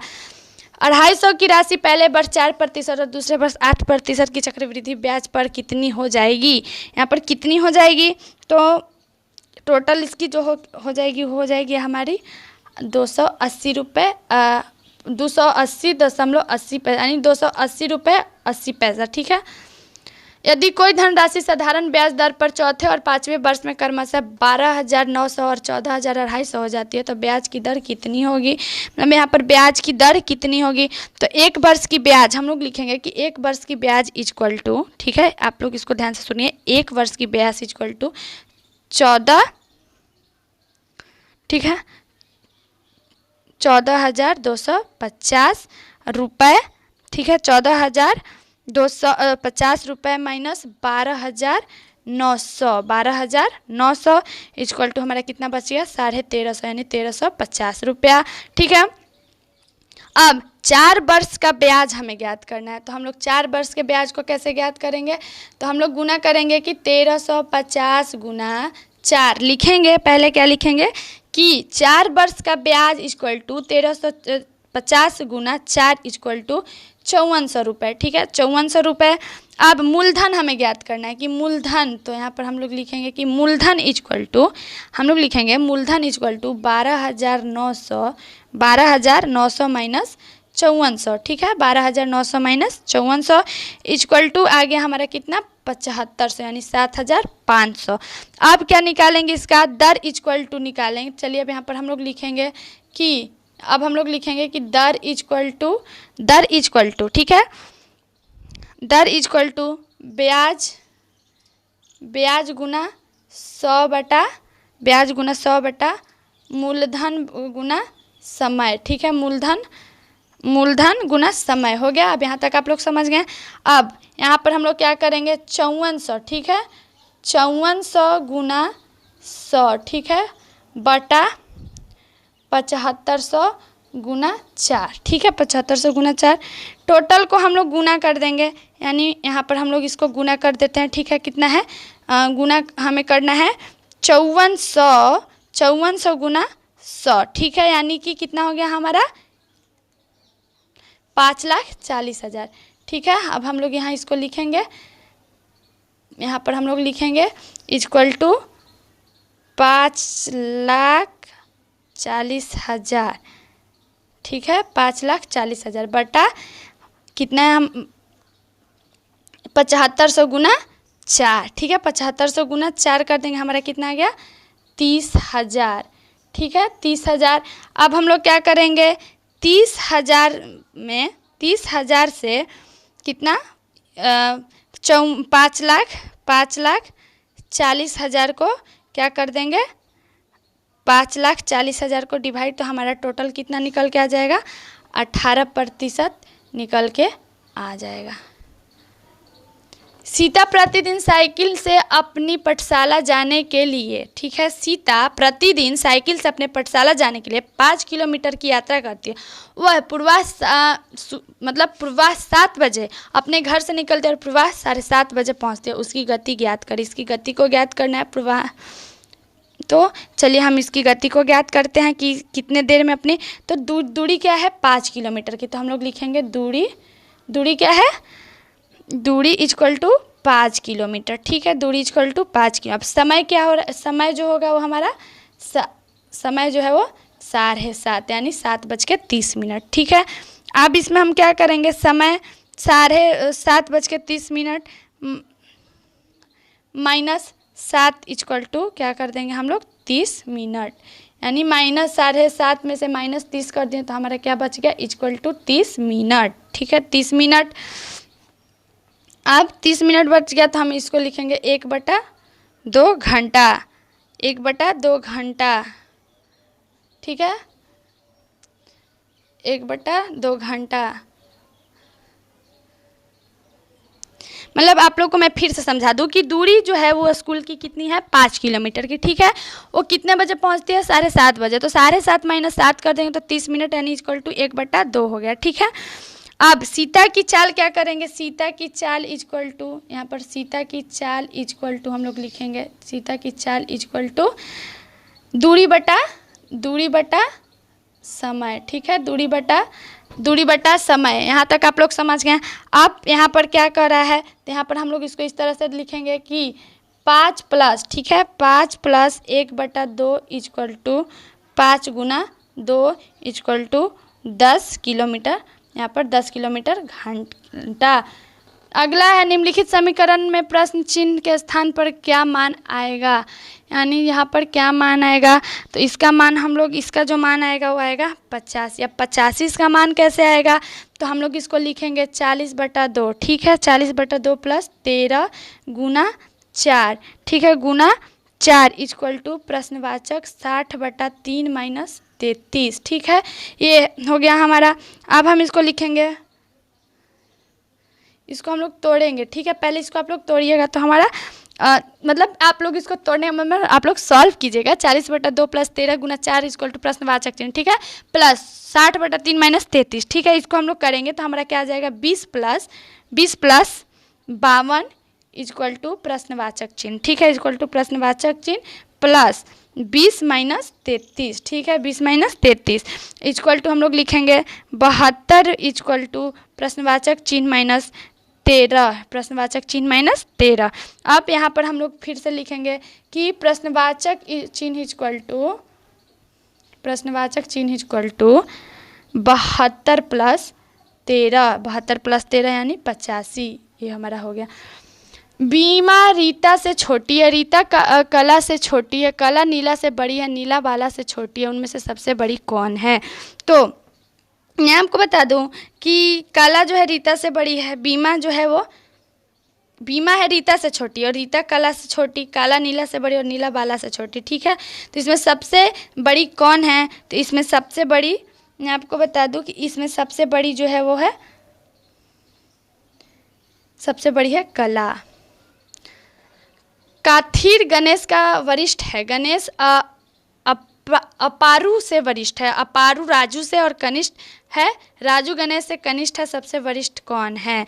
तो मैं आपको बता दूं कि काथिर जो है गणेश से वरिष्ठ है और अपारू जो है वो गणेश अपारू से और वरिष्ठ है, ठीक है।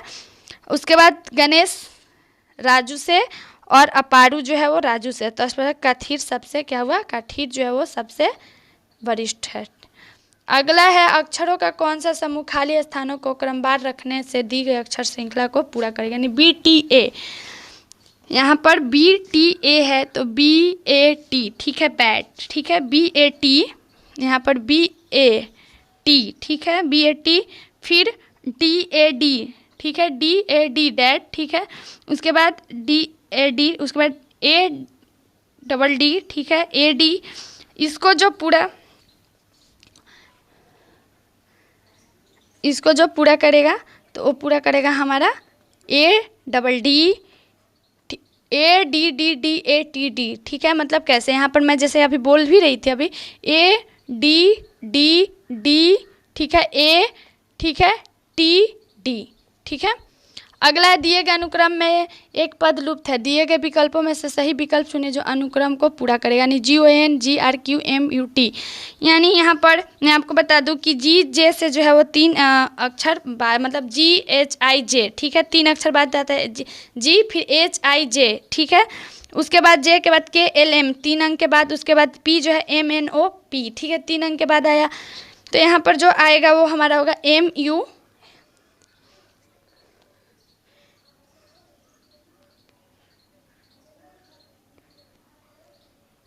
जो हमारा इसका आएगा सही उत्तर होगा वो होगा PXW।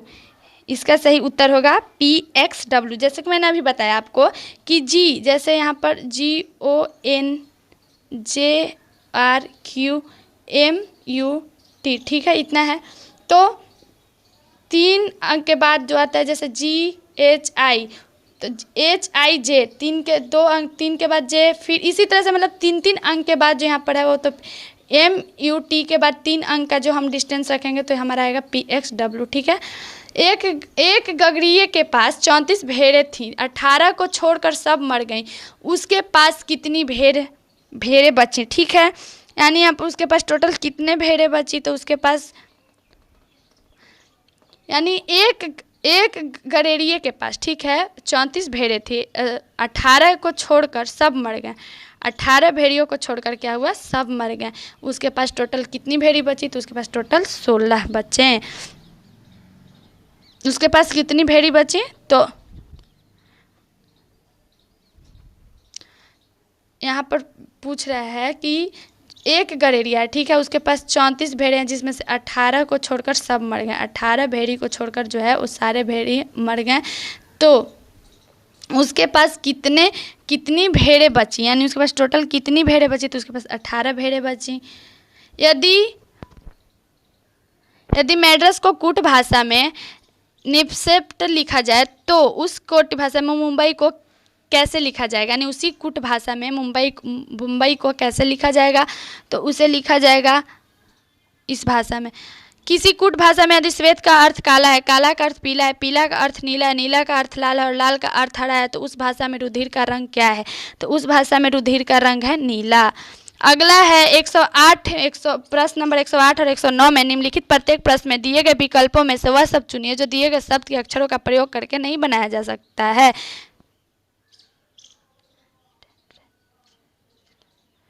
तो इसे जो इस अक्षरों का प्रयोग करके, जैसे स्टैंडर्डेशन है, तो इसे किस शब्द से जोड़कर नहीं बनाया जाएगा, तो मैं आपको बता दूं कि इसे जो है वो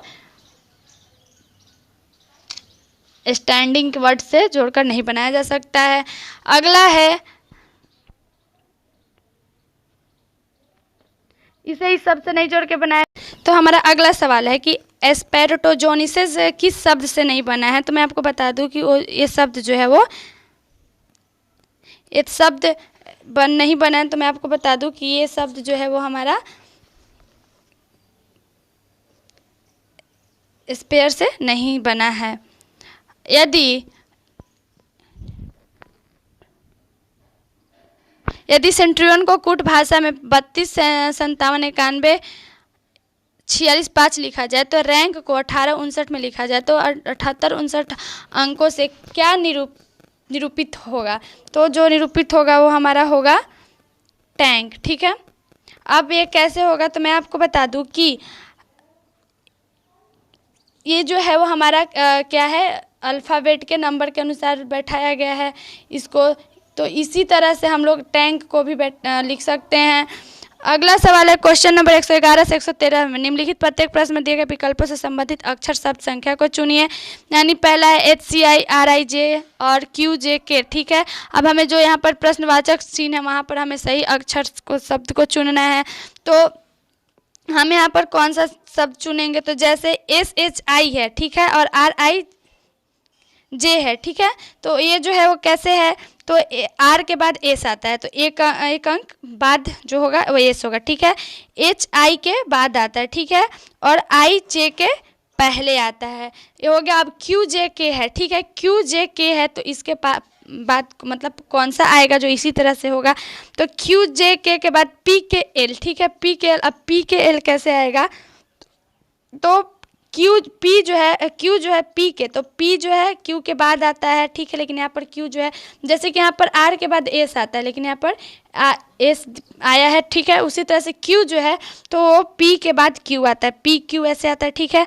उसके बाद जे जो है वो के जे के आता है, उसके बाद के एल आता है, ठीक है। तो यहाँ पर पी के एल होगा। अगला है 7 30 17, ठीक है, 7 30 17।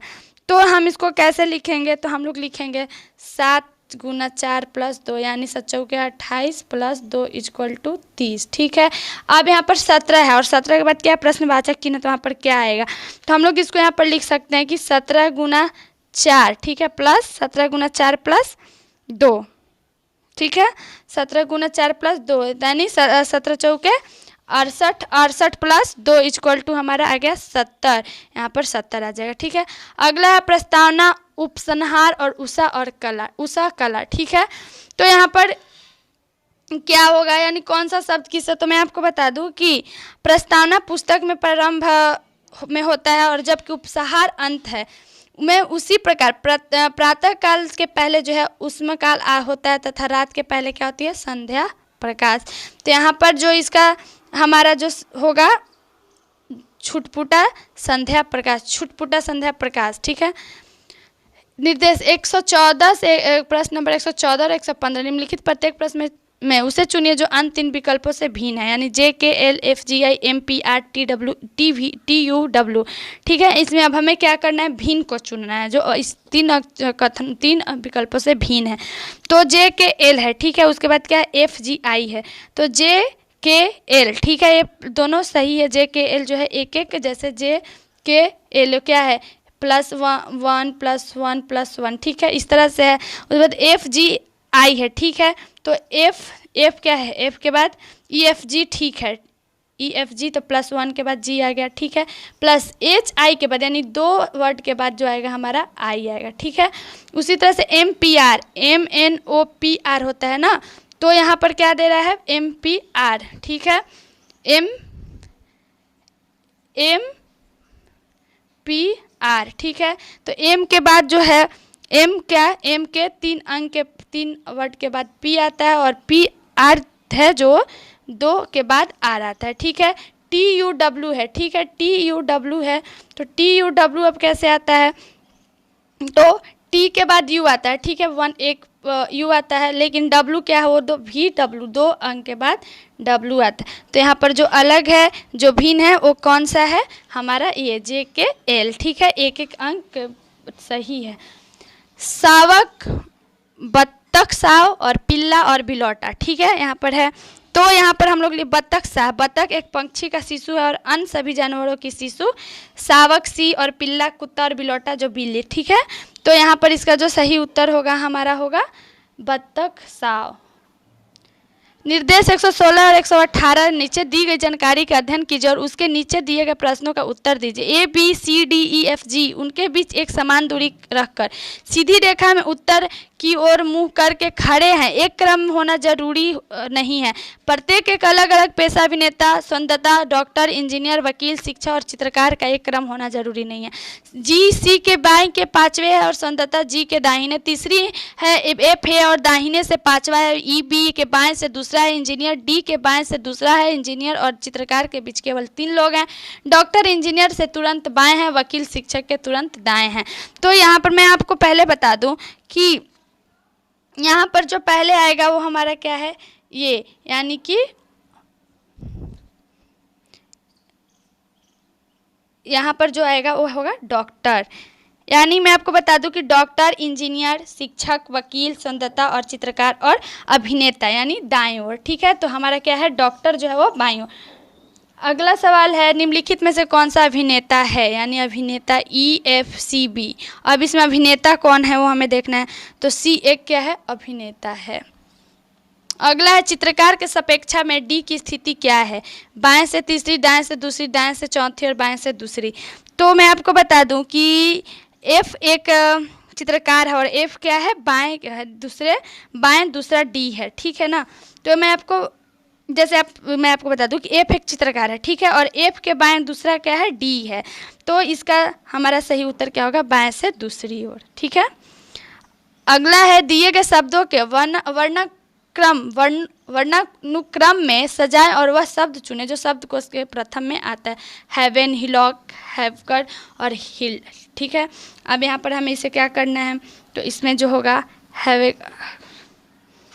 अगला, यदि आने वाले कल के बाद का दिन रविवार है तो बीते कल के पहले कौन सा दिन है। यदि आने वाला कल के बाद दिन रविवार है तो बीते कल के पहले कौन सा दिन होगा। तो आने वाला कल जो है वो क्या है, रविवार है, यानी इसके पहले शनिवार और आज क्या है, शुक्रवार। तो बीता कल क्या होगा, बृहस्पतिवार। तो आने वाला बुधवार। तो यहाँ पर जो हमारा यहाँ पर पहले कौन सा दिन था, तो पहले जो हमारा दिन था वो हमारा था बुधवार। क्वेश्चन नंबर 121 और 122 में निम्नलिखित प्रश्न में दिए गए शब्दों को शब्दकोश में दिए गए क्रम के अनुसार, मतलब ड्यूटर, वंडर, वेरीफाई, एक्सलीफोन और अम्ब्रेला। अब इसको हमें सही दर्शाना है, तो इसको हम कैसे, पहले ट्यूटर, ठीक है, उसके बाद अम्ब्रेला, उसके बाद वेरीफाई, उसके बाद वंडर, उसके बाद एक्सलीफोन, ठीक है। इस तरह से हम उसको दर्शाएंगे, यानी 1 5 3 2 4, 1 5 3 2 4। इम्ब्रिग्रेट, इम्यूनिटी, इम्ब्रेस, इमुलेटेड और इम्ब्रोटेल, ठीक है, इम्ब्रोटेल।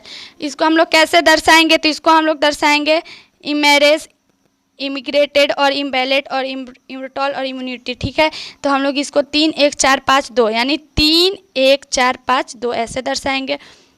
निर्देश 123 और 124 में निम्नलिखित प्रत्येक प्रश्न में दिए गए विकल्पों में से विषम संख्या को चुनना है, यानी यहाँ पर जो विषम संख्या है उसे हमें चुनना है। तो यहाँ पर पहले 31 क्या है, वो अभाज्य है और बाकी सब क्या है, भाज्य संख्या है। अगला है 6 9 12 15 18 22, ठीक है, 6 9 12 15 18 22, ठीक है। तो यहाँ पर हम लोग इसको संख्या 22 को छोड़कर अन्य सभी संख्या क्या है, 3 से गुना 22 को छोड़ के जो तीनों संख्या वो क्या है, 3 से क्या है, गुणज है, ठीक है। अगला है 125 से 130 में निम्नलिखित प्रत्येक प्रश्न में दिए गए विकल्पों में से लुप्त संख्या अंक ज्ञात कीजिए, यानी लुप्त संख्या अंक को ज्ञात करना है। तो यहाँ पर जो लुप्त संख्या अंक को ज्ञात करना है, तो इसमें हमारा जो होगा वो 2। अब 2 यानी 10 कैसे है, तो मैं आपको बता दूं कि यहाँ पर 8 - 8, ठीक है। तो 8 - 8 और 8 + 8 करेंगे तो 16 आ जाएगा, ठीक है। 8 - 8 और 8 + 8 करेंगे तो क्या आ जाएगा, 16, ठीक है, हो गया। अब उसके बाद 7 - 7 और 7 + 7 कर देंगे तो हमारा आ जाएगा 14। 7 - 7 और 7 + 7 कर देंगे तो आ जाएगा हमारा क्या, 14, ठीक है, हो गया। उसके बाद 6 - 6, ठीक है, 6 - 6 और 6 + 6 कर देंगे तो आ जाएगा 12, ठीक है। तो 5 - 5 और 5 + 5 कर देंगे तो आ जाएगा हमारा 10। अगला सवाल है 5 4 3 6 7 8 4 2 प्रश्नवाचक चिन्ह 34 30 30, ठीक है। ये हमारा कॉलम है, 3 कॉलम है, ठीक है। अब इसे हमें किस तरह से बनाना है, तो मैं आपको बता दूं कि इसे हम लोग किस तरह से बनाएंगे। तो 5 × 6 + 4, ठीक है, 5 × 6 + 4 यानी 5 6 = 30 + 4 = हमारा क्या आ गया, 34। 4 × 7, ठीक है, 4 × 7 + 2 7 चौके 28 + 2 = आ गया हमारा 30, ठीक है।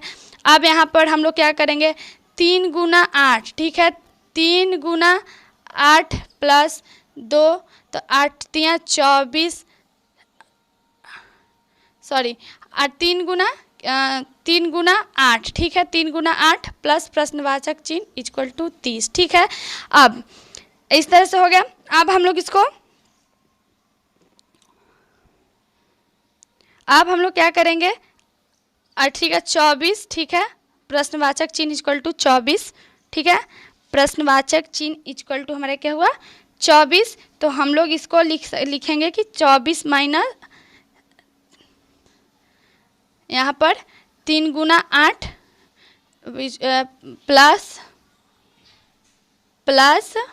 3 × 8 प्लस प्रश्नवाचक चिन्ह = 30, ठीक है। अब यहाँ पर प्रश्नवाचक चिन्ह = 30 माइनस 24 = 6, यानी हमारा 6 होगा। अगला है B - 7 G - 11 L - 15 Q - 19, तो यहाँ पर प्रश्नवाचक में चिन्ह के पास क्या आएगा, तो यहाँ पर मैं आपको बता दूं कि यहाँ पर जो हमारा आएगा होगा हमारा v-23, ठीक है, 39, 169, 299, ठीक है। तो इसको हमें ज्ञात करना है, तो 39 में 130 को प्लस कर देंगे, ठीक है, 39 में 130 को प्लस कर देंगे तो हमारा आ जाएगा 169, ठीक है। अब 169 है, ठीक है, 169 में 130 को प्लस कर देंगे, 169 में 130 को प्लस कर देंगे, आ जाएगा क्या 299, ठीक है, 299। अब 299 में 130 को प्लस कर देंगे तो हमारा कितना आ जाएगा, 299 में 130 को तो हमारा आ जाएगा 429, ठीक है। तो ये हमारा हो गया सही उत्तर जो प्रश्नवाचक चिन्ह के पास आएगा। अब है 113, 128, 161, 125 जो प्रश्नवाचक चिन्ह के पास आएगा उसे हमें करना है। तो 113 में हम लोग 15 को प्लस करेंगे तो हमारा आ जाएगा 128, 128 में हम लोग 128 में अब 33 को प्लस करेंगे तो आ जाएगा 161, 161 में 24 को प्लस करेंगे, 161 में 24 को प्लस करेंगे तो हमारा आ जाएगा 185, ठीक है, 185। यहाँ तो अब 185 में प्लस करेंगे हम लोग कितना 42, तो 185 में हम लोग 42 करेंगे तो हमारा आ जाएगा 227, यानी 227। अगला है यदि 5 गुना 7 बराबर 5, 2 गुना 3 इक्वल टू 6, 8 बराबर 2, तो 6 गुना 8 कितना होगा। तो मैं आपको बता दूं इसको कि 5 गुना 3 इक्वल टू 35, ठीक है, 5 गुना इसका इकाई क्या है 5, यानी कि इसका इकाई क्या होगा 5, ठीक है। अब इसको मैं आपको बता दूं कि 12 गुना 3 यानी 12 तियाँ 18, ठीक है, 12 गुना 3 इक्वल टू 36, 6,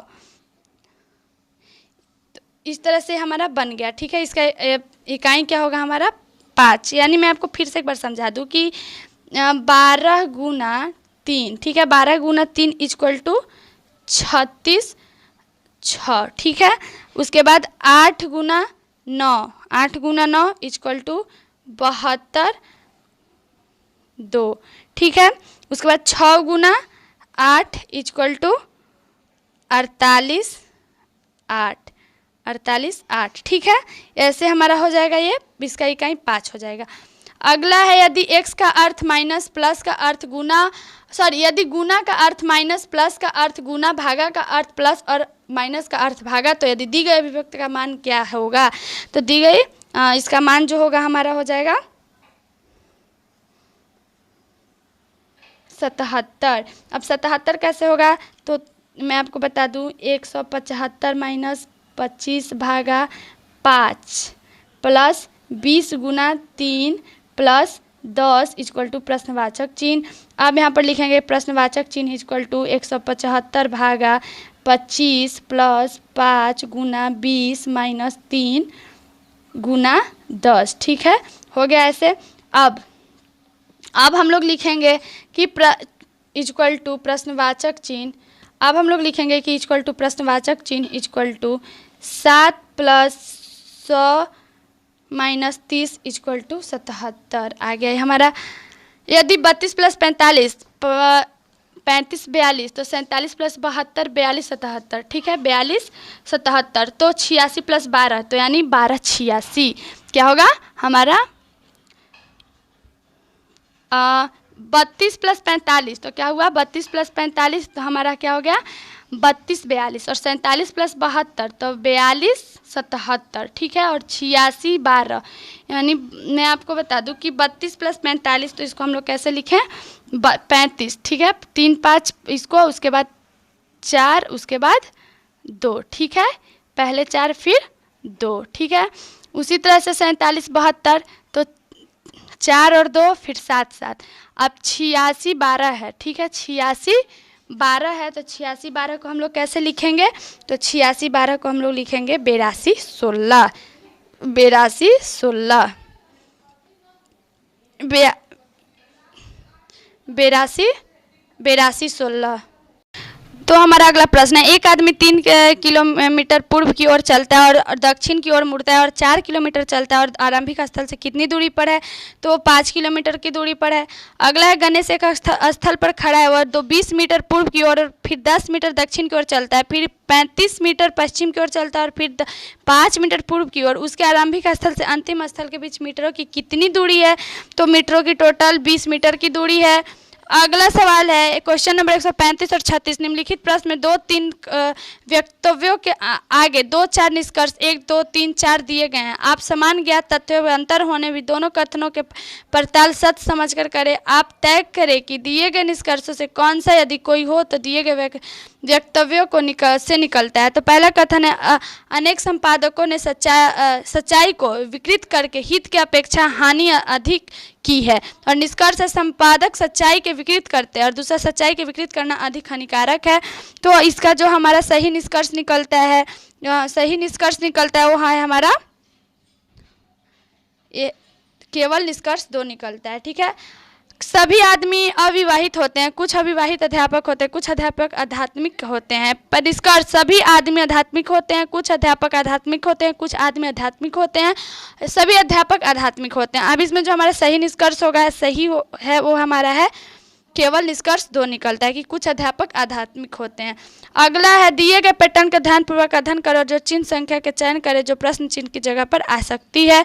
तो जो प्रश्न चिन्ह की जगह पर आ सकती है वो है हमारा 464। अब 464 कैसे आ रहा है? तो मैं आपको बता दूं कि 464 जो है वो है 1 का स्क्वायर किए। ठीक है, तो 1 का स्क्वायर 1 का क्यूब करेंगे तो 1 + 1 + 3 2 का क्यूब करेंगे तो क्या आ जाएगा हमारा 2 का क्यूब तो 8 है। ठीक है, और 3 का क्यूब करेंगे तो 27, 4 का क्यूब करेंगे 64 और 5 का है तो 125 और 125 और 5 को गुना करेंगे तो टोटल इस तरह से हम ऐसे कर देंगे तो हमारा 464 आ जाए। एक लड़की का परिचय कराते हुए अमित ने कहा, यह लड़की मेरी माँ के पोते की पत्नी है। अब अमित उस लड़की से क्या संबंध है? तो अमित उस लड़की का ससुर है। ठीक है, अगला है, उस विकल्प का चयन कर जो तीसरे पद को उसी प्रकार संबंधित है जिस प्रकार दूसरा पद पहले से संबंधित है, यानी एब्रॉड। और एब्रॉड जो है GZCPQXG से, और मार्केट, तो मार्केट किससे संबंधित है?